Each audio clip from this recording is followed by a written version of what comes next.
Hello students, welcome back. तो आप लोग जानते हो कि हमारी इंडियन पॉलिटी की जो सीरीज चल रही है, इसमें आज हम लोग जो है यूनियन एंड इट्स टेरिटरीज पढ़ने वाले हैं, जिसमें आपका आर्टिकल फर्स्ट से लेके आर्टिकल 4 तक जो है वो कवर होगा।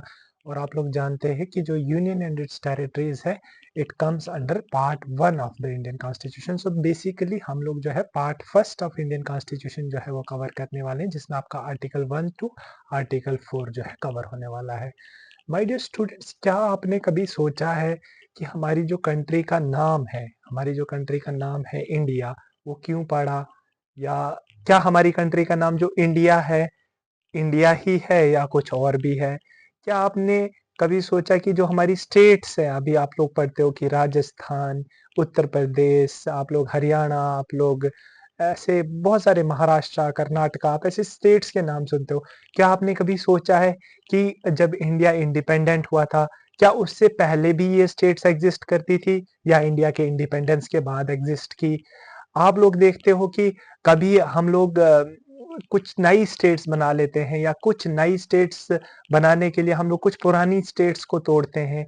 तो ये जो नई स्टेट बनती है, ये किस तहत बनती है? इसके लिए क्या लॉज हैं, क्या रूल्स हैं, क्या रेगुलेशंस हैं? आप लोग नई स्टेट्स जो है वो कैसे बनाते हैं? और इस सब करने में पार्लियामेंट का जो है वो क्या नियम है? आप लोगों ने इन सारे जो सवाल हैं, आज हम लोग इस वीडियो लेक्चर में इन सारे सवालों का जवाब ढूंढेंगे कि आखिर हमारी कंट्री का नाम क्या है, हमारी कंट्री में जो स्टेट्स एंड यूनियन टेरिटरीज हैं वो कब से बनना स्टार्ट हुई, वो कैसे बनी, आज जो है वो कैसे हैं, क्या आगे भी नई कुछ न्यू स्टेट्स बन सकती हैं या नहीं बन सकती हैं? जो न्यू स्टेट्स बनती हैं, इसके इसके लिए रूल्स एंड रेगुलेशंस क्या है, इसके जो कॉन्स्टिट्यूशनल प्रोसीजर क्या है नई स्टेट को बनाने का, या किसी भी स्टेट को तोड़ने का कॉन्स्टिट्यूशनल प्रोसीजर क्या है, इस सभी के बारे में जो है आज के इस लेक्चर में हम लोग डिटेल में जो है वो डिस्कस करने वाले हैं।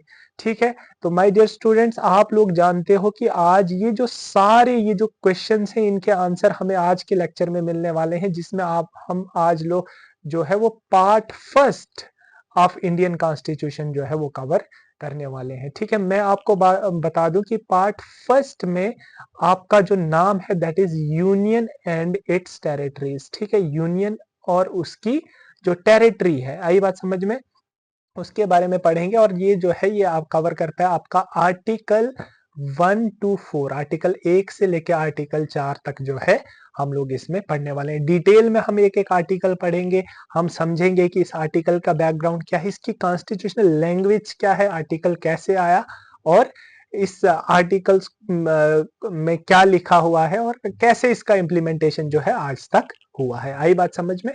ओके, सो स्टार्ट करते हैं हम लोग जो है वो इसको पहले ही आर्टिकल से, आर्टिकल 1 से हम लोग जो है स्टार्ट करते हैं। देखिए, तो आर्टिकल 1 ऑफ इंडियन कॉन्स्टिट्यूशन, पहला आर्टिकल हिंदुस्तान के कॉन्स्टिट्यूशन का क्या है? It is about the name and territory of the union. जी हाँ, पहला आर्टिकल आपको बताता है कि आपकी जो नेशन है, जो कंट्री है, जो इंडिया है, उसका नाम क्या है और उसकी टेरिटरी क्या है। आई बात समझ में? उसमें क्या क्या चीजें जो है कंसिस्ट करती हैं एक यूनियन को। तो देखिए, इसमें 3 क्लॉज हैं। पहला क्लॉज आपको बताता है, this is the language of the article, India that is Bharat shall be a union of states. उसके बाद the states and the territories there of shall be specified in the first schedule. आई बात समझ में कि मतलब जो भी आपकी स्टेट और जो टेरिटरीज है वो फर्स्ट शेड्यूल में है।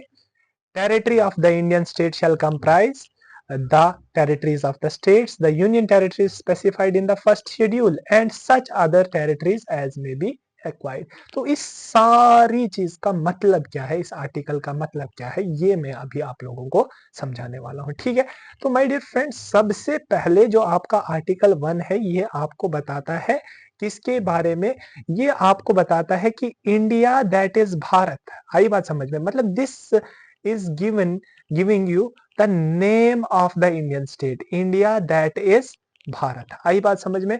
तो देखिए, दो नाम जो हैं वो इंडिया के यहाँ पे क्लियर लिखे हुए हैं। One name is Bharat and another name is India, and it shall be a union of states. ये क्या होने वाला है?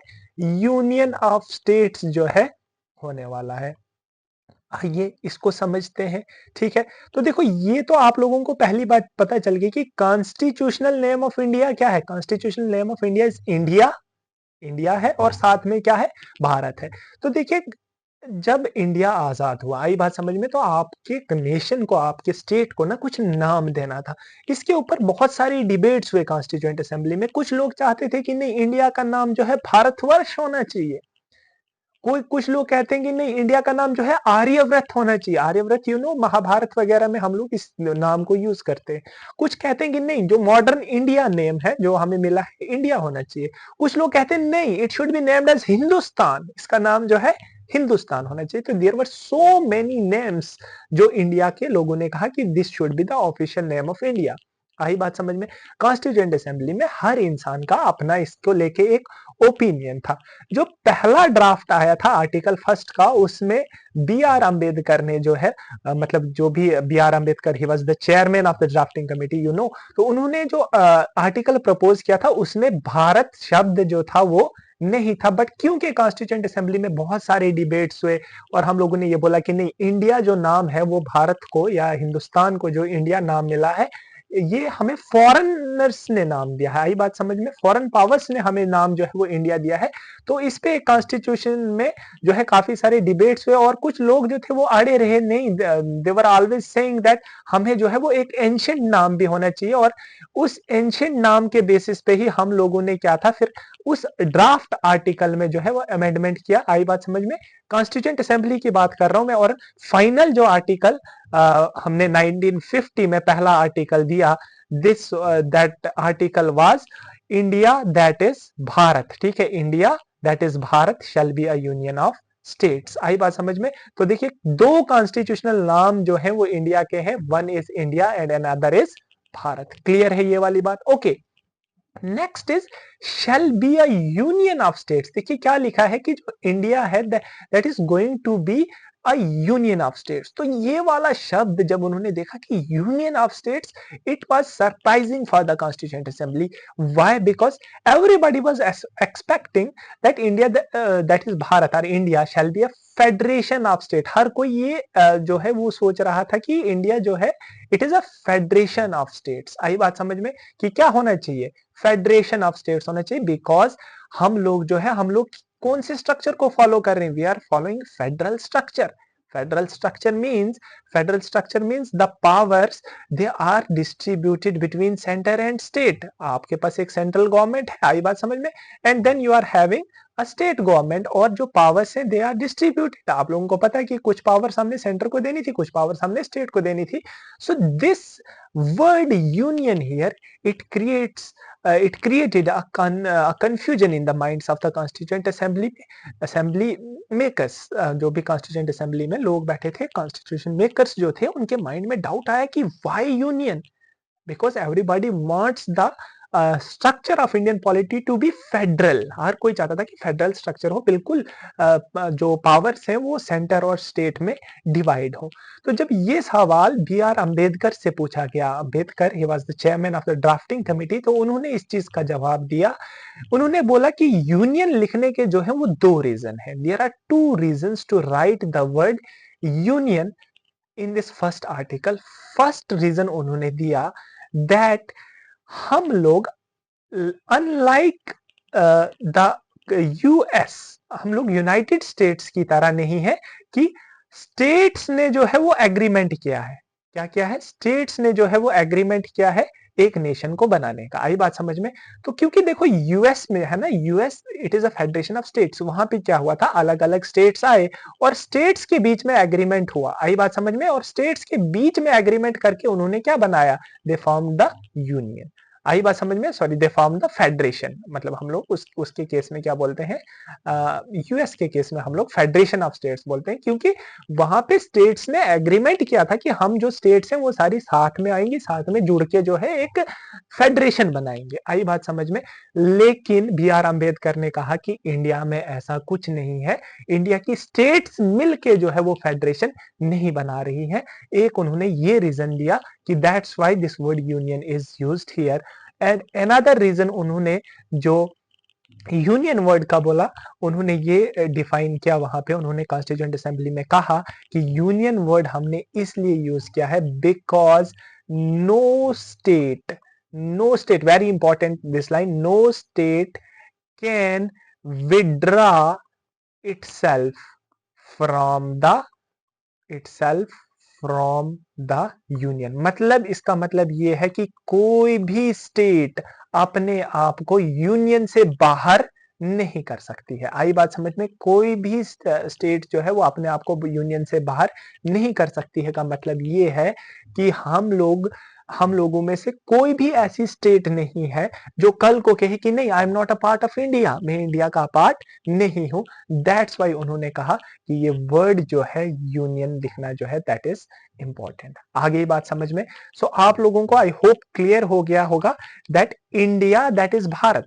देखो सबसे पहले हम लोग क्या कर रहे हैं, we are specifying the name and territory of the union. हम लोग नेम बता रहे हैं कि जो यूनियन है उसका नाम क्या होने वाला है, and what will be the territory of the union. So the name of union is clear, it is India that is Bharat, and it shall be a union of states. Why union? Why not federation? It was debated in the Constituent Assembly where B.R. Ambedkar totally said that we are not like US जहां पे states ने जो है वो agreement किया है to form the federation। आई बात समझ में? और दूसरा रीजन उन्होंने कहा कि we are a union, it means that no state can separate itself from the union। आई बात समझ में? ठीक है। उसके बाद जो सेकंड क्लॉज है वो हमें बताता है that the states and the territories there of shall be specified in the first schedule. आई बात समझ में? यहां पे आप लोग समझेंगे, यहां पे आप लोग समझेंगे कि what is the meaning of schedule. आई बात समझ में? शेड्यूल का जो है वो मीनिंग क्या है? तो देखो मैंने आप लोगों को बताया था कि जब 1950 में, to be precise with the date 26 January 1950 में कॉन्स्टिट्यूशन लागू हुआ, at that time you were having articles. आई बात समझ में? कितने आर्टिकल्स? 395। आई बात समझ में? शेड्यूल्स, आई बात समझ में? How many schedules? There are 8। And parts, how many parts? There are 22। आई बात समझ में? ठीक है। तो what is the meaning of part, schedule and article? देखो part is just like chapter, जैसे एक चैप्टर होता है ना, फर्स्ट पार्ट, फर्स्ट चैप्टर। आई बात समझ में? That's like part. जैसे पहला पार्ट, पहला चैप्टर आ गया यूनियन एंड इट्स टेरिटरीज, दूसरा आ गया सिटीजनशिप, तीसरा आ गया फंडामेंटल राइट्स, चौथा आ गया directive principles of so on so forth. आई बात समझ में? These are the parts, these are the chapters. What are articles? Articles are the writings of the constitution. जैसे मैंने आप लोगों को आर्टिकल 1 दिखाया अभी, जहां पे आप लोगों ने देखा कि India that is Bharat shall be a union of states, this is article. आई बात समझ में? This is the language of article जो अभी आपके सामने है। आई बात समझ में? Then what is schedule? Schedule क्या है? तो देखो कुछ कुछ आर्टिकल्स थे ना, कुछ कुछ आर्टिकल्स थे, दे नीडेड एक्सप्लेनेशन। आई बात समझ में? कुछ आर्टिकल्स को एक्सप्लेनेशन की जरूरत थी। मतलब आर्टिकल्स जो थे उनको एक्सप्लेनेशन की जरूरत थी, क्योंकि अगर हम लोग आर्टिकल्स में ही वो चीज लिख देते तो हमारे जो आर्टिकल्स हैं वो क्या हो जाते? बल्कि हो जाते। आई बात समझ में? So there was some articles which needed explanation. If that explanation was included in the articles, it would make the articles बल्कि, इससे आर्टिकल्स बल्कि हो जाता है, उनका टेक्स्ट बहुत ज्यादा बड़ा हो जाता। तो इसलिए हमने आर्टिकल्स के एक्सप्लेनेशन के लिए क्या ऐड किए हुए हैं? शेड्यूल जो है वो ऐड किए हुए हैं। आगे बात समझ में? व्हाट इज द शेड्यूल आप लोगों को समझ में आ गया? आर्टिकल, आर्टिकल को एक्सप्लेनेशन की जरूरत है। अगर हम एक्सप्लेनेशन आर्टिकल में डालेंगे आर्टिकल बड़ा हो जाएगा, इसलिए हमने सोचा कि नहीं, इसके लिए हम लोग क्या कर लेते हैं? शेड्यूल जो है वो बना लेते हैं। आई बात समझ में? वही चीज जो है वो यहाँ पे भी है। अगर आप लोगों को मैं बताऊं तो देखो यहाँ पे लिखा हुआ है कि India that is Bharat shall be a union of states. It's okay. Second clause बता रहा है the states and the territories there of shall be specified in the first schedule, कि जो भी स्टेट्स और जो भी टेरिटरीज हैं उन्हें हम लोग कहां पे लिखने वाले हैं? पहले शेड्यूल में लिखने वाले हैं। सी अभी प्रेजेंट में आप लोग जानते हो कि इंडिया की as of now when I am recording the video, अभी इंडिया की 28 स्टेट्स है। आई बात समझ में? और 8 यूनियन टेरिटरीज हैं। अगर हमें 28 स्टेट्स और 8 यूनियन टेरिटरीज को इसी आर्टिकल 1 के अंडर लिखना होता तो आर्टिकल बल्कि हो जाता है। इसलिए हमने बोला कि नहीं, जो भी स्टेट के नाम होंगे, आई बात समझ में, जो भी आपके यूनियन टेरिटरीज के नाम होंगे उन्हें हम लोग अलग से लिखेंगे। कहां पे? फर्स्ट शेड्यूल के अंदर लिखेंगे। कहां पे लिखेंगे? फर्स्ट शेड्यूल के अंदर। तो ये चीज आपको याद रखनी है। What does first schedule contains? It contains the name of states and territories of India. आई बात समझ में? जितनी भी स्टेट्स हैं और जितनी भी टेरिटरीज हैं इंडिया की, name of states and territories of India. India की जितनी भी स्टेट्स और जितनी भी टेरिटरीज, इसका जो नाम है वो कहां पे लिखा हुआ है? आपके पहले शेड्यूल के अंदर लिखा हुआ है। क्लियर है ये वाली बात?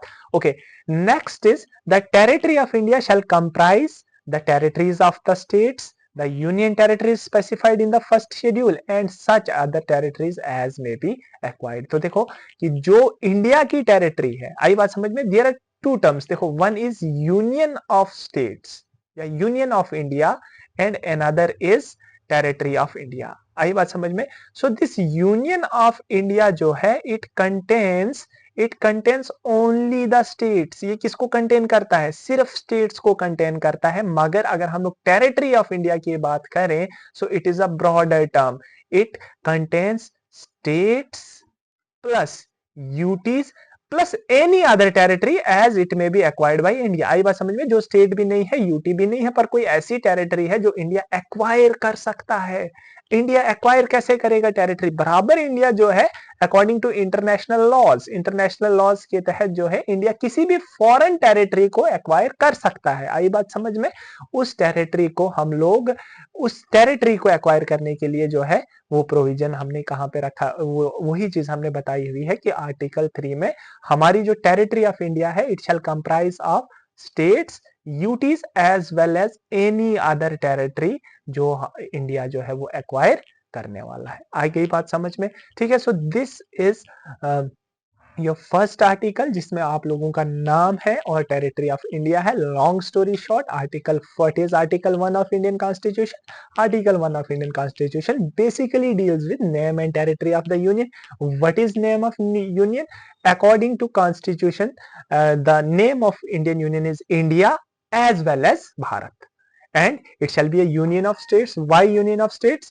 There were two reasons as explained by B.R. Ambedkar. पहला रीजन ये था कि क्योंकि हम लोग अमेरिका की तरह नहीं है कि जहां पे स्टेट्स ने एग्रीमेंट किया है यूनियन को बनने का, और दूसरा जो मेन मोटिव था यूनियन यहाँ पे लिखने का, इट वाज कि कोई भी टेरिटरी जो है वो अपने आप को इंडिया से अलग नहीं कर सकती है। आई बात समझ में? जो भी नाम है और जो भी टेरिटरीज हैं इंडिया की, they will be specified in first schedule. आई बात समझ में? और मैंने बताया territory of India, it consist of state, UTs and any other foreign territory as may be acquired by the Indian subcontinent. Clear है ये वाली बात?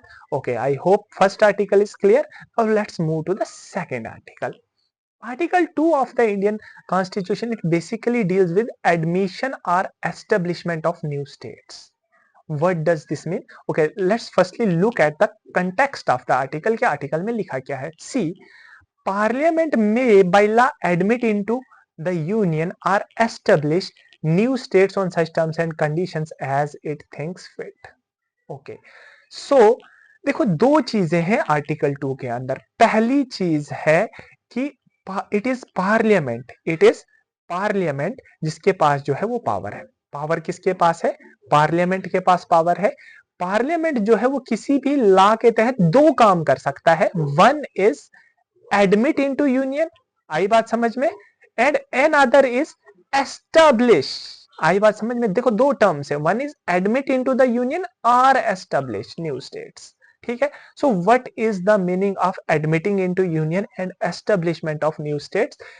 Admit into union means there is a specified region और territory which is already in the Indian union. आई बात समझ में? कोई टेरिटरी है जो इंडिया के अंदर है और इंडिया को क्या करना है? उसको स्टेट बनाना है। आई बात समझ में? तो वो काम भी कौन करेगा? पार्लियामेंट करेगा। आई बात समझ में? और अगर कोई ऐसी टेरिटरी है जो इंडिया में नहीं है, उसको भी इंडिया की स्टेट बनाना है, वो काम भी कौन करेगा? पार्लियामेंट करेगा। This is the meaning of establishing new states. Establishing new states means we are establishing new states. New states का मतलब क्या है? कि हम लोग ऐसे एरिया को अपने अंडर या ऐसी टेरिटरी को अपने कंट्रोल के अंडर आ रहे हैं जो इंडिया का भाग नहीं है। फॉर एग्जाम्पल आपने देखा होगा Sikkim. Sikkim, it was not a part of Union of India in 1950. आई बात समझ में? 1950 में जब कॉन्स्टिट्यूशन लागू हुआ, Sikkim was not a part of India, it become part of India letter after 1975. आई बात समझ में? 1975 1976 में हम लोगों ने जो है अमेंडमेंट करके सिक्किम को जो है पूरा इंडिया का हिस्सा बनाया. आप लोगों ने पढ़ा होगा अबाउट पुडुचेरी. पुडुचेरी के बारे में आप लोगों ने पढ़ा होगा. Puducherry it was not a part of India. ये पुडुचेरी भी जो है वो 1960 के बाद इंडिया का हिस्सा बना. Similarly Daman and Diu, Dadar and नागर. आई बात समझ में? There are so many union territories are states which earlier was not part of India, but बाद में हमने उन्हें क्या किया है? We have established new states. सो ये प्रोविजन जो है आर्टिकल 2 के अंडर है कि जहां पे पार्लियामेंट एक लॉ पास करके क्या कर सकता है? यूनियन ऑफ इंडिया में नई स्टेट्स जो है वो बना सकता है, और जो ऑलरेडी स्टेट्स बनी हुई हैं उनको मान सकता है. इस चीज को हम लोग जो है डिटेल में डिस्कस करेंगे. जैसे कि आप लोगों को पता है कि व्हेन कॉन्स्टिट्यूशन, जब हमने पहले कॉन्स्टिट्यूशन बनाया था, at that time there was no concept of states थे ही नहीं. तब तो आप लोगों को पता है कि प्रोविंसेस थी विच वर गवर्नर रूल, जहां पे गवर्नर का रूल था. कुछ प्रिंसली स्टेट्स थे. आई बात समझ में? We are going to explain it in detail. तो उनकी भी हमने स्टेट्स बनाई थी. तो विच आर्टिकल जो था, किस आर्टिकल को यूज करके हम लोगों ने बनाया था? It was article 2 of the Indian Constitution. Okay, I hope this article is clear. Moving towards the next article, Article 3 of the Indian Constitution. See, Article 3 क्या बताता है? It is also about the formation of new states and alteration of areas, boundaries or names of existing states. क्या है? हम लोग नई state का formation कर सकते हैं. ठीक है. अल्ट्रेशन ऑफ एरिया, हम लोग क्या कर सकते हैं? कोई भी एग्जिस्टिंग स्टेट है उसके एरिया का अल्ट्रेशन कर सकते हैं, उसकी बाउंड्रीज का अल्ट्रेशन कर सकते हैं, या फिर उसके नाम का भी क्या है? अल्ट्रेशन कर सकते हैं. What we can alter area, we can alter boundaries and we can alter name of existing states, and we can also form new states. आई बात समझ में? तो यही जो है ये आर्टिकल की लैंग्वेज है. सी, पार्लियामेंट में by law, it also empowers the parliament to form a new state by separation of territories from any state or by uniting two or more state or parts of state. क्या मतलब है? देखो, are union territories. देखो मैं क्या बता रहा हूं कि आपके पास ऑलरेडी जो है वो 2 स्टेट्स हैं. आई बात समझ में? तो पार्लियामेंट चाहे तो क्या कर सकता है? इन 2 स्टेट्स को मिला के एक नई स्टेट बना सकता है. ठीक है. एक एग्जिस्टिंग स्टेट है, पार्लियामेंट चाहे तो इस स्टेट को जो है वो तोड़ के क्या कर सकता है? 2 नई स्टेट्स बना सकता है. हरी ये बात समझ में? एक एग्जिस्टिंग स्टेट है, पार्लियामेंट चाहे तो बाय लॉ इसकी बाउंड्री को जो है वो क्या कर सकता है? चेंज कर सकता है. और एक एग्जिस्टिंग स्टेट है, पार्लियामेंट चाहे तो इस स्टेट का जो है वो नाम भी चेंज कर सकता है. आई बात समझ में? So this power is in the hands of the parliament, you can say, जहां पे हम लोग क्या कर सकते हैं? एग्जिस्टिंग स्टेट से नई स्टेट बना सकते हैं. 2 स्टेट्स को यूनाइट करके नई स्टेट बना सकते हैं. एक एग्जिस्टिंग स्टेट से 2 या 2 से ज्यादा स्टेट्स बना सकते हैं. किसी की भी बाउंड्री को डिमिनिश कर सकते हैं या एक्सटेंड भी कर सकते हैं. किसी की बाउंड्री को कम कर सकते हैं या बढ़ा भी कर सकते हैं. और किसी भी स्टेट का नाम जो है वो चेंज कर सकते हैं. See, increase the area of any state, diminish the area of any state, alter the boundaries of any state, alter the name of any state. One thing you have to keep in mind here, वो आप लोगों को पता है कि यहाँ पे देखिए स्टेट लिखा है. तो does this state means only states or does this state means both states and union territories? आई बात समझ में? So this state here means both states and UTs. आई बात समझ में? ये जो है बाद में एक्सप्लेनेशन में, आर्टिकल के एक्सप्लेनेशन में नीचे लिखा हुआ है कि ये जो वर्ड स्टेट हियर है, it doesn't mean state only, it mean state as well as union territories. आ गई बात समझ में? So there was a debate in constituent assembly. See, first of all मैं आपको कुछ दिखाना चाहता हूं. इसको आप लोग ध्यान से देखना, उसके बाद मैं आपको बताता हूं. What is article 2? It is admission or establishment of new state. And what is Article 3? It is formation of new state and alteration of areas boundaries. तो एक कॉन्स्टिट्यूशन मेकर थे, मतलब जो कॉन्स्टिट्यूशन असेंबली में थे, वो he argued that what is the need of Article 2? Article 2 की तो कोई नीड ही नहीं है, बिकॉज अगर हम लोग आर्टिकल 2 और आर्टिकल 3 को देखें तो वो कह रहे थे कि जो आर्टिकल 3 का टेक्स्ट है it covers the text of article 2। उसने आर्टिकल 2 के ही टेक्स्ट को जो है वो कवर किया हुआ, because article 2 also tells us about formation of new state, article 3 also tells us formation of new state, और इसके साथ साथ में इट टेल्स अस अबाउट कि हम लोग बाउंड्रीज को चेंज कर सकते हैं, बाउंड्रीज के से नई स्टेट बना सकते हैं। Ultimately both the article serve the same purpose, then what is the need of article 2 in the Indian constitution at that time.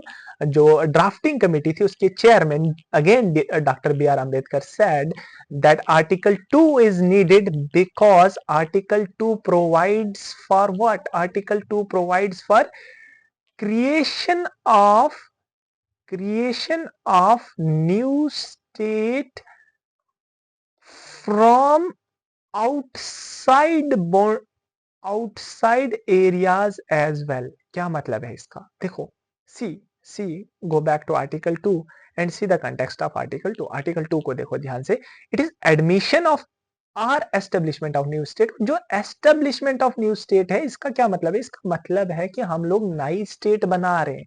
नई स्टेट जो हम लोग बना रहे हैं वो हम ऐसे एरिया से बना रहे हैं which is not a part of India. See the text of article 3।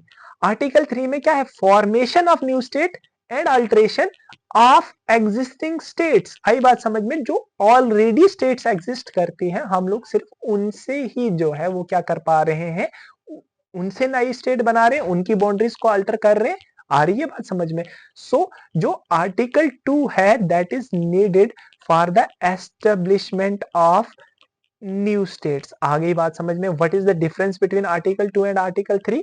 Article 2 जो है वो कॉन्स्टिट्यूशन को या वो जो हमारे पार्लियामेंट है, पार्लियामेंट को एम्पावर करता है कि एक ऐसी स्टेट बनाओ विच is not a part of the Indian state. और आर्टिकल 3 जो है वो हमें बताता है कि ऑलरेडी जो इंडियन स्टेट का पार्ट है उस पार्ट को आप लोग चाहे तोड़ के 2 बनाओ, चाहे जोड़ के 1 बनाओ, चाहे बाउंड्री को डिमिनिश करो, चाहे एरिया को एक्सपेंड करो, चाहे नाम बदलो। आई बात समझ में। So this is the significance of article 2। आई बात समझ में। one more thing that you have to keep in mind regarding article 3 is that see there is a procedure जिसके तहत जो है पार्लियामेंट में हम लोग आर्टिकल 3 को यूज करके नई स्टेट बनाते हैं, या एग्जिस्टिंग स्टेट्स के साथ हम लोगों को जो है, जो भी आप लोग एग्जिस्टिंग स्टेट्स की चाहे बाउंड्रीज को कम कर रहे हैं, चाहे बाउंड्रीज को जो है वो बढ़ा रहे हैं, चाहे आप लोग जो है उनके नाम बदल रहे हैं, तो देयर इज अ प्रोसीजर, जिस प्रोसीजर को फॉलो करके जो है पार्लियामेंट जो है आर्टिकल 3 को यूज करके अब जो स्टेट्स है उसकी बाउंड्रीज के साथ अल्टरेशन कर सकते हैं। What is that procedure, that procedure is first, जो भी बिल होगा that can not be introduced, that cannot be introduced without the prior recommendation of president। okay, what is the first thing here, okay, see here is article 3। यहाँ पे मैं आप लोगों को बता रहा था कि जो भी बिल इंट्रोड्यूस होगा it cannot be introduced without prior recommendation of president of India. क्या मतलब है इसका, कि जब तक प्रेसिडेंट ऑफ इंडिया नहीं बोलेंगे तब तक आप आर्टिकल 3 के तहत बिल को किसी भी हाउस में जो है वो इंट्रोड्यूस नहीं कर सकते हैं। अच्छा, this bill has to be introduced, it can be introduced in either house. आई बात समझ में, ये किसी भी हाउस में जो है वो इंट्रोड्यूस किया जा सकता है। इट कैन बी इंट्रोड्यूस्ड इन लोकसभा, लोकसभा में भी आप लोग इंट्रोड्यूस कर सकते हो। इट कैन बी इंट्रोड्यूस्ड इन राज्यसभा, आप लोग चाहो तो राज्यसभा में भी इस बिल को इंट्रोड्यूस कर सकते हो, but it can not be introduced without prior recommendation of the president of India. And जब ये बिल जो है वो प्रेसिडेंट ऑफ इंडिया के पास जाएगा, president of India will send this bill to the concerned state legislative assembly. आई बात समझ में। प्रेसिडेंट ऑफ इंडिया क्या करेगा, इस बिल को जो है वो सेंड करेगा किसको, जो भी कंसर्न स्टेट्स होंगी या स्टेट होगी उसकी लेजिस्लेटिव असेंबली को जो है वो ये बिल जो है वो भेजेगा। आई बात समझ में। और इस लेजिस्लेटिव असेंबली को क्या देने होंगे, they will have to give its views on the bill. वो अपने व्यूज जो है वो इस बिल के ऊपर देंगे। आई बात समझ में? Once again I am telling you what is the procedure, what is the procedure? See if if the Indian Parliament wants to alter the say the name of any state, आई बात समझ में? So first of all जो Indian parliament है उसको क्या करना पड़ेगा? Before introducing the bill they have to take the president's consent. पहले सबसे पहले क्या चाहिए? प्रेसिडेंट का कॉन्सेंट चाहिए। प्रेसिडेंट के कॉन्सेंट के लिए जो है वो बिल जाएगा, तो प्रेसिडेंट को क्या करना है? He has to take the views of the concern state. उन्हें क्या लेने हैं? जो है कंसर्न स्टेट है उसके कंसर्न स्टेट के व्यूज लेने हैं। आई बात समझ में? कंसर्न स्टेट के व्यूज लेने हैं, और कंसर्न स्टेट के व्यूज कौन देगा? वहां की लेजिस्लेटिव असेंबली जो है वो देगी। ठीक है, फिर और प्रेसिडेंट जो है वो एक टाइम स्पेसिफाई करेगा, within that time specified president will take the views of the legislative assembly of the concern states. आई बात समझ में? और फिर जो प्रेसिडेंट जो है वो अपने मतलब अगर अपना कंसेंट देगा, उसके बाद जो है वो बिल किसी भी हाउस में it can be introduced either in Lok Sabha और इन राज्यसभा। आई बात समझ में?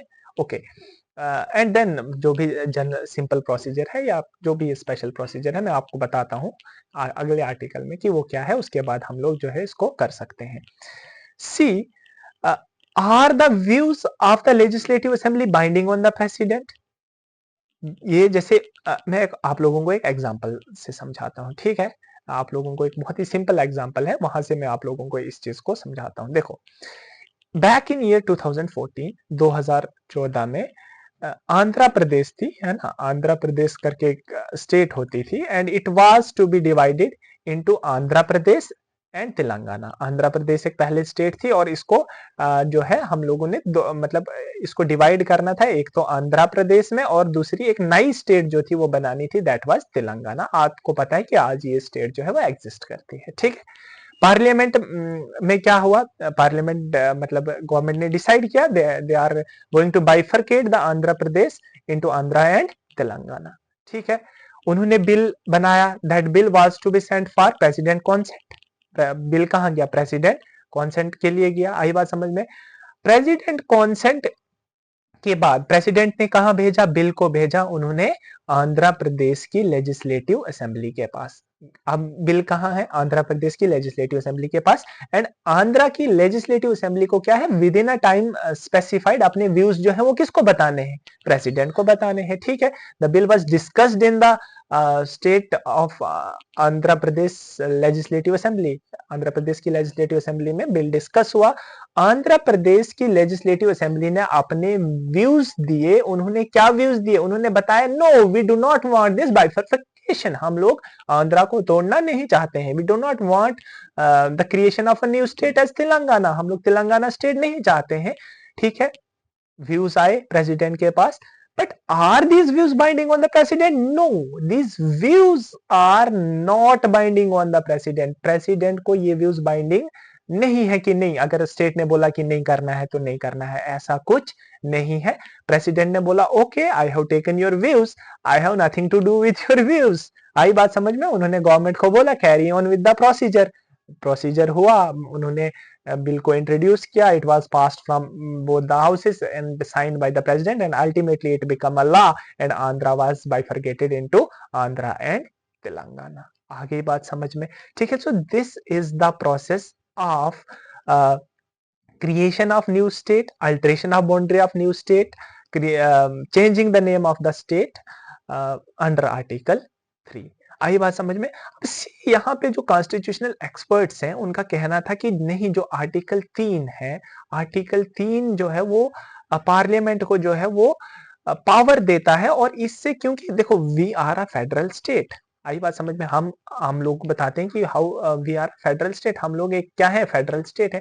और एक फेडरल स्टेट क्या होती है? फेडरल स्टेट ऐसी होती है कि जहां पे एक सेंट्रल गवर्नमेंट है, और सेंट्रल गवर्नमेंट के बाद क्या है? एक स्टेट गवर्नमेंट है, और स्टेट के ऊपर कोई भी चीज, कोई भी निर्णय लिया जा रहा है, और स्टेट के व्यूज, सिर्फ व्यूज लिए जा रहे हैं। आई बात समझ में?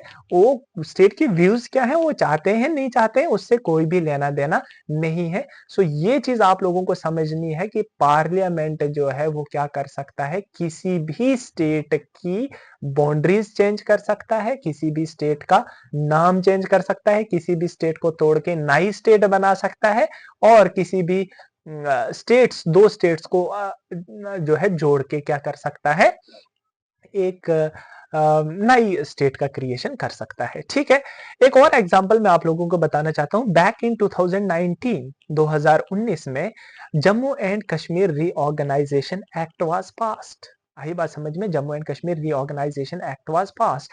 और जब इवन आप लोगों को पता है कि after J and K 2019 reorganisation act, the matter went to the court, matter जो है वो कोर्ट में गया, और सुप्रीम कोर्ट ने उसके ऊपर क्या कहा, थोड़ा सा मैं आप लोगों को ये भी बताता हूँ। सी, एट दैट टाइम आपको पता है कि जब जेएंडके रीऑर्गेनाइजेशन एक्ट पास हुआ 2019 में, तो at that time there was no legislative assembly in J and K. उस टाइम पे जेएंडके में कोई भी लेजिस्लेटिव असेंबली नहीं थी। आप लोगों को पता था there was president's rule, president rule था तब जेएंडके में। आई बात समझ में? तो जब बिल इंट्रोड्यूस हुआ, यू नो दैट कोई भी बिल इंट्रोड्यूस होगा तो इंट्रोड्यूस होने से पहले आर्टिकल 3 के तहत अगर कोई भी बिल इंट्रोड्यूस होगा, उसको कहां जाना है पहले, सबसे पहले it need the president consent, consent of president चाहिए, प्रेसिडेंट का कॉन्सेंट चाहिए। तो बिल प्रेसिडेंट के पास गया, और प्रेसिडेंट को क्या करना है, president has to send this bill to the state's legislative assembly. कहां भेजना है, स्टेट की लेजिस्लेटिव असेंबली में भेजना है। अब सी, जब जे एंड के 2019 रिऑर्गेनाइजेशन एक्ट पास हुआ, there was no state legislative assembly. Legislative assembly तो जेएंडके में तब एग्जिस्ट नहीं करती थी, क्योंकि जेएंडके में प्रेसिडेंट रूल था। और जब किसी स्टेट में प्रेसिडेंट रूल होगा तो क्या नियम है, प्रेसिडेंट रूल है, रूल होगा तो नियम ये है कि ultimately parliament become the legislative assembly of that state. आई बात समझ में? पार्लियामेंट जो है it acts as the legislative assembly of the state, and parliament is having the law making power. Law making power किसके पास है, पार्लियामेंट के पास है।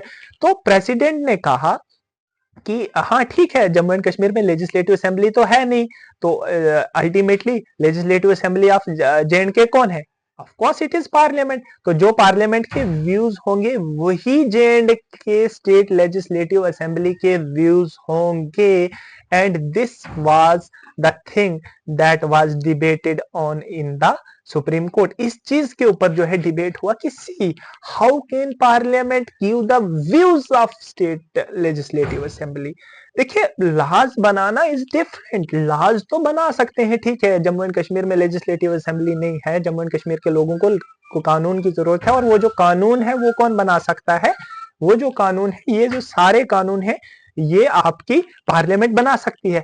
पर क्या पार्लियामेंट जे एंड के स्टेट लेजिस्लेटिव असेंबली के व्यूज दे सकती है, ये वाली चीज कह पानी जो है, ये मैं नहीं समझता हूं कि जो पार्लियामेंट है it can give the views of J and के स्टेट लेजिस्लेटिव असेंबली। ठीक है, स्टेट लेजिस्लेटिव असेंबली के व्यूज जो है वो पार्लियामेंट नहीं दे सकती है, पर प्रेसिडेंट ने कहा कि ठीक है, पार्लियामेंट जो है it will give the views of J and के स्टेट लेजिस्लेटिव असेंबली। और उस टाइम पे उन्होंने क्या कर दिया कि जो पार्लियामेंट के व्यूज थे वही जे एंड के स्टेट लेजिस्लेटिव असेंबली के व्यूज थे, ये मान के क्या कर दिया, आर्टिकल 3 के तहत जो है जम्मू कश्मीर का बाइफर्केशन कर दिया, जम्मू कश्मीर और लद्दाख की यूटीज में। अब यहाँ पे एक और चीज आती है, सी, अगर आप लोग यहाँ पे देखें तो आपके पास एक स्टेट है जो कि जेएंडके है। आई बात समझ में? जेएंडके एक स्टेट को आप लोग बाइफरकेट कर रहे हो दो यूनियन टेरिटरीज में। तो यूनियन टेरिटरीज का क्या मतलब है, यूनियन टेरिटरी का मतलब है there is direct control of centre. पूरा जो कंट्रोल है वो किसका रहने वाला है, सेंटर का रहने वाला है। तो what about the federal structure, अगर जम्मू एंड कश्मीर में प्रेसिडेंट रूल लागू हुआ और प्रेसिडेंट रूल के बाद उन्होंने स्टेट को यूनियन टेरिटरीज में बाइफरकेट कर दिया, तो कोर्ट में कहा गया, सुप्रीम कोर्ट में, कि अगर जम्मू एंड कश्मीर को बाइफरकेट किया जा सकता है तो कल को तुम लोग जो है वो महाराष्ट्र, तेलंगाना, यूपी, हर एक स्टेट को क्या कर दोगे, बाइफरकेट कर दोगे यूटी में। तो अल्टीमेटली जो सारे के सारे स्टेट्स हैं इंडिया के वो किस में कन्वर्ट हो जाएंगे, यूटीज में। और सारे के सारे स्टेट्स अगर यूटीज में कन्वर्ट कर दिए तो फेडरल स्ट्रक्चर तो गया, फिर किस चीज का फेडरलिज्म, अगर पूरा का पूरा कंट्रोल है जो सेंटर का है तो फेडरल स्ट्रक्चर नहीं किया। और क्योंकि सुप्रीम कोर्ट ने कहा हुआ है अपने एक प्रीवियस जजमेंट में that federal structure it is a part of basic structure of Indian constitution के बेसिक स्ट्रक्चर में अगर फेडरल स्ट्रक्चर आता है, फेडरलिज्म अगर बेसिक स्ट्रक्चर में आता है, तो इसका मतलब है it is alteration of the basic structure of the Indian constitution. तो इस चीज के ऊपर जब डिबेट हुई सुप्रीम कोर्ट में, तो वहां पे जो है सुप्रीम कोर्ट ने कहा कि नहीं, हम लोग जो है इस मैटर के ऊपर कि ये कॉन्स्टिट्यूशनल है या नहीं है, we do not want to comment on this, हम इस पे कमेंट अभी नहीं करेंगे, we will leave the question open, हम इसके ऊपर जो है वो इस क्वेश्चन को ओपन रखेंगे। इसलिए क्योंकि उन्होंने कहा कि सॉलिसिटर जनरल ने ये एश्योर की है ये चीज कि आफ्टर सम टाइम हम लोग जो है वो यूटी ऑफ जे एंड के को जो है कन्वर्ट करने वाले हैं, किस में, स्टेट ऑफ जे एंड के में। आई बात समझ में? तो अल्टीमेटली बोलने का मतलब ये है कि जो सुप्रीम कोर्ट है उन्होंने कहा है कि वी विल फर्दर डिस्कस किया, मतलब उन्होंने इस चीज को बताया कि इस क्वेश्चन से ही उन्होंने यू टर्न ले लिया that whether it was constitutional और नॉट। उन्होंने कहा कि हम लोग जो है इस क्वेश्चन को ओपन रखते हैं और हम लोग इसके ऊपर कमेंट नहीं करेंगे बिकॉज जो जे एंड के है, क्योंकि सॉलिसिटर जनरल ने एश्योर कर दिया है कि जे एंड के जो है वापस से क्या बन जाएगी, स्टेट बन जाएगी। क्लियर है ये वाली बात? So again this was an example जहां पे हम जो पार्लियामेंट है उन्होंने आर्टिकल 3 को यूज करके जो है वो क्या किया था, एक क्रिएशन ऑफ एक स्टेट से, एक स्टेट को तोड़ के क्या कर लिया था, 2 यूटीज में उसको कन्वर्ट कर दिया था। और सी ये वाली चीज भी यहाँ पे आर्टिकल 3 के अंदर लिखी हुई नहीं है, क्यों? बिकॉज आर्टिकल 3 में कहीं पे भी ऐसा नहीं लिखा हुआ है कि आप लोग एक स्टेट से 2 यूटीज बना सकते हो। आई बात समझ में? It is from a new state, form a new state by separation of territory. देखो, एक टेरिटरी, एक स्टेट से आप लोगों ने सेपरेट करके 2 बनाया, या 2 को मिला के 1 बनाया। आई बात समझ में? इंक्रीज क्या किसी भी स्टेट का एरिया, या इंक्रीज डिक्रीज क्या किसी भी स्टेट का एरिया। अल्टीमेटली एक स्टेट से क्या एक स्टेट को तोड़ के 2 यूटीज बनाई जा सकती हैं, this question is still open. आई बात समझ में? ये भी जो है वो ओपन है, इसके ऊपर जो है सुप्रीम कोर्ट ने कोई भी अभी तक अपना निर्देश जो है वो नहीं दिया है। ठीक है, next is article 4 of the Indian constitution. Article 4 it states that laws made under article 2 and 3 are not to be considered as amendment to the constitution under article 368C। देखो, आर्टिकल 2 का क्या मतलब? आर्टिकल 2 में आप लोगों ने बताया कि हम लोग जो है वो नई स्टेट बना सकते हैं, ठीक है, एग्जिस्टिंग स्टेट से भी, या फिर एंटायरली कोई नए रीजन को एक्वायर करके भी हम लोग जो है वो नई स्टेट बना सकते हैं। अब जब नई स्टेट बनेगी, जैसे मान लो सिक्किम एक नई स्टेट बनी, अब इसका नाम तो लिखना पड़ेगा ना, और इसका नाम कहाँ पे लिखा जाएगा? It will be written in first schedule, पहले शेड्यूल में इसका नाम लिखना है। और अगर कोई भी चीज लिखी जा रही है या कोई भी चीज डिलीट हो रही है, देखो एक और एग्जांपल देता हूं, जैसे आपका आर्टिकल 3 है इंडियन कॉन्स्टिट्यूशन का। आर्टिकल 3 में आप लोगों ने क्या किया, जे एंड के स्टेट थी, जे एंड के स्टेट को चेंज किया इसने, किसमें? 2 चीजों में, एक तो यूटी ऑफ जे एंड के और यूटी ऑफ लद्दाख। आई बात समझ में? 2 चीजों में। सो कोई एग्जिस्टिंग प्रोविजन था ना J and K was it was written in schedule 1, पहले शेड्यूल में लिखा हुआ था। अब इसको चेंज करके उन्हें क्या लिखना है? UT of J and K and UT of Ladakh लिखना है। So it is an amendment to the constitution. आई बात समझ में? मतलब कॉन्स्टिट्यूशन को चेंज करना है ना। तो आर्टिकल 4 जो है वो स्पेसिफाई करता है इस चीज को एक्सप्लिसिटली कि ये जो चेंजेस होंगे कॉन्स्टिट्यूशन में, इससे जो है पहला शेड्यूल और चौथा शेड्यूल, क्योंकि शेड्यूल 4 जो है आप लोगों को पता है, it deals about the allocation of seats in Rajya Sabha. आई बात समझ में? राज्यसभा में क्या क्या कैसे कैसे सीट्स का एलोकेशन होगा वो आर्टिकल 4 में आएगा। तो कह रहे हैं कि जो शेड्यूल 1 और शेड्यूल 4 में जो चेंज आने वाला है because of article 2 and article 3, तो उसको कहा उसमें आर्टिकल 4 में एक्सप्लिसिटली ये चीज लिखी हुई कि it shall not be considered as an amendment. इसको हम लोग एक अमेंडमेंट नहीं मानेंगे, हम लोग मानेंगे इसको एक अमेंडमेंट नहीं मानेंगे। सी इसका क्या सिग्निफिकेंस है अमेंडमेंट ना मानने का? क्योंकि जब भी हम लोग कॉन्स्टिट्यूशनल अमेंडमेंट करते हैं तो कॉन्स्टिट्यूशनल अमेंडमेंट के लिए आपको क्या चाहिए? आपको मेजोरिटी जो है वो 2/3 मेजोरिटी चाहिए। मतलब आप लोगों को पता है कि 4 टाइप से हम लोग इसको किसी दिन मैं पढ़ाऊंगा आप लोगों को कि आर्टिकल 368 से कैसे हम लोग जो है वो कॉन्स्टिट्यूशनल अमेंडमेंट होता है, किन किन प्रोविजंस के लिए किस तरह की मेजोरिटी चाहिए होती है। लेकिन किसी भी सिंपल जो बिल है उसको पास करने के लिए we need only 50% of the votes polled. आई बात समझ में? मतलब जो भी असेंबली में 50% से ज्यादा वोट पड़ जाएंगे तो हम मानेंगे कि बिल पास हुआ। लेकिन अमेंडमेंट के लिए हमारे पास जो वोट्स है वो ज्यादा होने चाहिए। आप लोग अभी के लिए फिलहाल ये समझ सकते हो। तो वही चीज बताई है कि article 2 and article 3 they are not to be considered as an amendment of the constitution. आई बात समझ में? उसको हम लोग अमेंडमेंट नहीं मानेंगे, उसको हम लोग मानेंगे कि आर्टिकल सिंपल मेजोरिटी के साथ हम लोग जो है आर्टिकल 2 और आर्टिकल 3 के तहत जो है एक नई स्टेट का क्रिएशन कर सकते हैं। क्लियर है आर्टिकल 4? ठीक है, ओके। इसके बाद एक फाइनल चीज है, ये मैं आप लोगों को बता रहा हूं कि can parliament cede Indian territory to a foreign country, कि क्या आर्टिकल 3 के तहत ये चीज तो हमने देखी कि नई स्टेट बना सकते हैं। आर्टिकल 2 में हमने ये भी देखा कि जो इंडिया की टेरिटरी नहीं है वहां से भी हम लोग टेरिटरी को लेके एक नई स्टेट बना सकते हैं। हम लोग स्टेट का एरिया कम कर सकते हैं, स्टेट का एरिया बढ़ा सकते हैं, दो स्टेट्स को तोड़ के एक नई स्टेट बढ़ा सकते हैं। पर क्या पार्लियामेंट जो है इंडियन टेरिटरी किसी फॉरेन कंट्री को दे सकती है अंडर आर्टिकल 3? ये जो क्वेश्चन है ये सबसे पहले जो है 1960 में जो है सुप्रीम कोर्ट के सामने आया। आई बात समझ में? एक्चुअली प्रॉब्लम क्या थी? प्रॉब्लम ये थी कि क्योंकि आप लोगों को पता है कि जब इंडिया और पाकिस्तान का विभाजन हुआ तो रेड क्लिफ जो थे, रेड क्लिफ लाइन है ना, आप लोगों को पता होगा कि इंडिया और पाकिस्तान की बाउंड्री को भी हम लोग रेड क्लिफ लाइन बोलते हैं। तो रेड क्लिफ जो थे उन्होंने डिसाइड किया कि कौन सा जो टेरिटरी है वो इंडिया की होने वाली है और कौन सी टेरिटरी जो है वो पाकिस्तान की होने वाली है। उसी में से एक टेरिटरी थी जिसमें रेड क्लिफ ने नहीं बताया कि ये टेरिटरी जो है किसकी होने वाली है। आई बात समझ में? जिसको आप लोग पढ़ते हो बेरुबारी करके, जो आप पढ़ते हो ना, बेरुबारी यूनियन केस ऑफ 1960। आई बात समझ में? तो इसी चीज के ऊपर जो है वो बताना था। तो पार्लियामेंट ने एक एग्रीमेंट हुआ नेहरू और नून के बीच में, this is called Nehru Noon agreement, 1958 में हुआ, जिसमें जो डिस्प्यूटेड एरिया था, आई बात समझ में, उसमें नेहरू नून एग्रीमेंट के तहत कुछ एरिया जो है वो बांग्लादेश को दे दिया और कुछ एरिया जो है वो इंडिया को दे दिया। आई बात समझ में?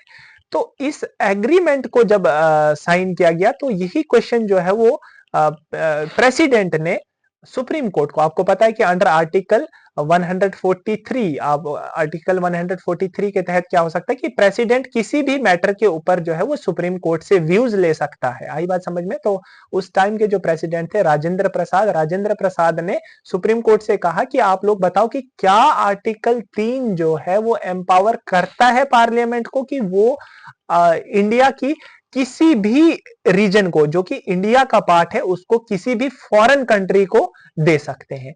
आई बात समझ में? तो उस टाइम पे बेरोबारी यूनियन केस में सुप्रीम कोर्ट ने ये चीज क्लियर की है कि नहीं, आर्टिकल 3 जो है वो सिर्फ इंडियन स्टेट्स के ही क्रिएशन की बात करता है। ये इंडियन टेरिटरी फॉरेन कंट्री को देने की बात नहीं करता है। आई बात समझ में?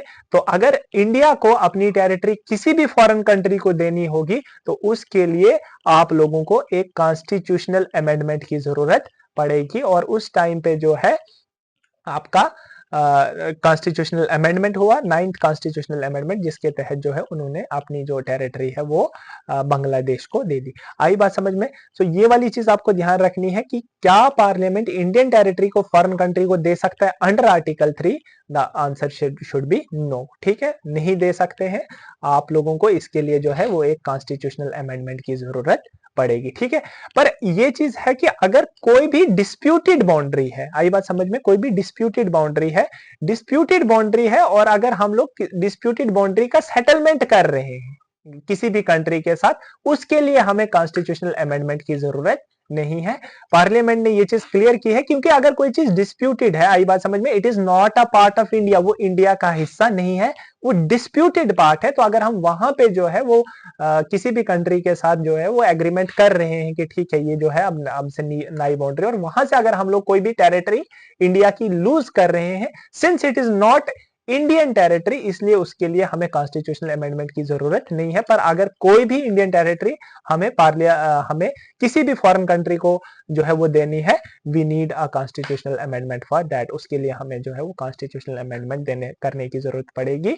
This was told by the supreme court in Berubari union case 1960। आई बात समझ में? तो क्लियर है, ठीक है। आज हम लोगों ने जो है इंडियन कॉन्स्टिट्यूशन के 4 इंपॉर्टेंट आर्टिकल्स पढ़े, जिसमें हम लोगों ने आर्टिकल 1, आर्टिकल 2, आर्टिकल 3 और आर्टिकल 4 पढ़ा, जिसमें हम लोगों ने पहले देखा कि इंडियन कंट्री का जो नेम है वो क्या होने वाला है, कॉन्स्टिट्यूशनल नेम्स क्या क्या है। आई बात समझ में? स्टेट्स और यूटीज के बारे में पढ़ा, ठीक है। उसके बाद आर्टिकल 3 को हमने पढ़ा कि फॉर्मेशन ऑफ न्यू स्टेट हम कैसे कर सकते हैं, और आर्टिकल 4 को पढ़ा जिसमें हम लोगों ने ये बताया कि अगर आर्टिकल 2 या आर्टिकल 3 की मदद से या 3 की वजह से पहले शेड्यूल में जो भी चेंज होने वाला है उससे जो है कॉन्स्टिट्यूशनल अमेंडमेंट नहीं माना जाएगा। पर हाँ, अगर इंडियन सुप्रीम कोर्ट ने ये चीज क्लियर की है बेरोबारी केस में 1960 दैट अगर इंडिया की टेरिटरी किसी भी फॉरेन कंट्री को देनी है तो उसके लिए we need a constitutional amendment act. आई बात समझ में? और इसी को अब हम लोग जो है जब नेक्स्ट जो हमारा टॉपिक आएगा रीऑर्गेनाइजेशन ऑफ स्टेट्स, उसमें हम लोग पढ़ेंगे कि 2015 में 100th कॉन्स्टिट्यूशनल अमेंडमेंट एक्ट के बारे में पढ़ेंगे, जब हमने जो है बांग्लादेश के साथ जो भी अपना बाउंड्री था उसको क्लियर किया है। आई बात समझ में? उसके लिए हमने एक अमेंडमेंट पास किया था 2015 100th अमेंडमेंट एक्ट, इसको हम लोग पढ़ने वाले हैं, ठीक है। और इसके साथ साथ हम लोग पढ़ेंगे कि कैसे प्रिंसली स्टेट से हमने नई स्टेट्स बनाई हैं, और बाकी जो भी स्टेट्स के रिलेटेड कौन सी स्टेट हमने कब जो है वो बनाई है, उसको हम लोग इसमें जो नेक्स्ट लेक्चर आने वाला है उसमें पढ़ेंगे, ठीक है। तो इस लेक्चर को यहीं पे समाप्त करते हैं। आज पार्ट फर्स्ट जो है हमारा इंडियन कॉन्स्टिट्यूशन का वो कवर हो गया है, जिसमें हम लोगों ने यूनियन एंड इट्स टेरिटरीज पढ़ी है।